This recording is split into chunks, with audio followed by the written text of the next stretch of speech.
안녕하세요. 서면 L 비뇨기과 대표원장 김양호입니다. 매일 무심코 반복하는 행동들이 방광과 전립선을 서서히 망가뜨리고 있을 수 있습니다.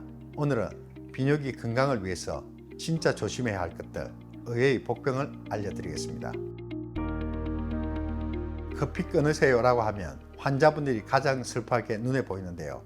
커피가 방광을 자극하는 건 맞습니다. 카페인이 방광 근육을 예민하게 만들어서 소변이 자주 마렵게 합니다.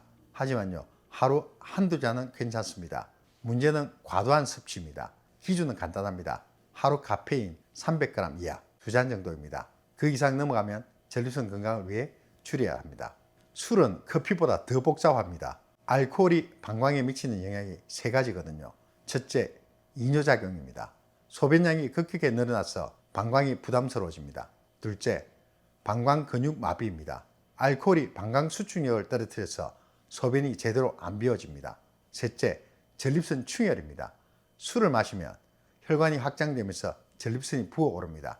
전립선 비대증이 있으신 분들은 술 마신 날 밤에 요도가 완전히 막히는 응급 상황인 급성요폐가 올 수 있습니다.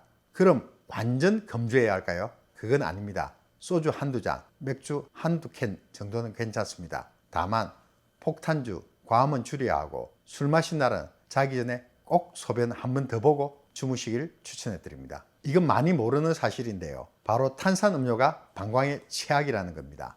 왜냐하면 탄산, 카페인, 인공감미료가 트리플 콤보가 들어있거든요. 탄산은 방광을 자극하고 카페인은 소변을 느리고 인공감미료, 아스파탐, 사카린은 방광 점막을 예민하게 만듭니다. 그럼 제로 콜라는 괜찮을까요? 아닙니다. 오히려 더 나쁠 수 있어요.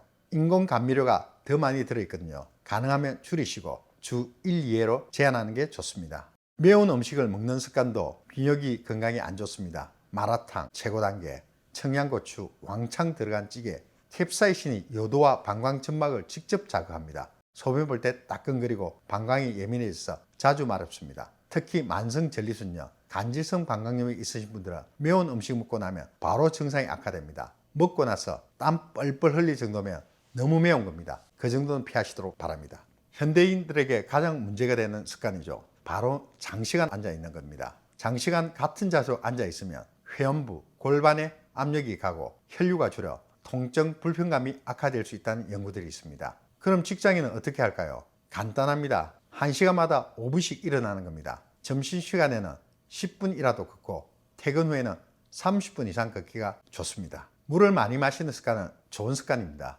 하지만 너무 많이는 문제입니다. 몸에 좋으니까 하면서 하루 4리터, 5리터 마시는 분들이 있습니다. 그런데 방광 입장에서는 고문입니다. 계속 채워지고 계속 비우고 쉴 틈이 없습니다. 방광이 가로해서 기능이 떨어집니다. 특히 자기 전 물을 많이 마시는 습관은 야간뇨의 원인이 됩니다. 적당한 양은 하루 1.5에서 2리터입니다. 여름이나 운동할 때는 2.5리터까지는 괜찮습니다. 그리고 한 번에 벌컥벌컥 마시지 말고 조금씩 자주 마시세요. 비뇨기과 의사도 커피 많이 마십니다. 가끔 술도 많이 마십니다. 중요한 건 균형입니다. 생활 습관 조금만 바꾸면 비뇨기 건강을 지킬 수 있습니다. 그리고 불편한 증상이 있으면 참지 말고 병원에 오십시오. 초기에 잡으면 간단하게 해결할 수 있습니다.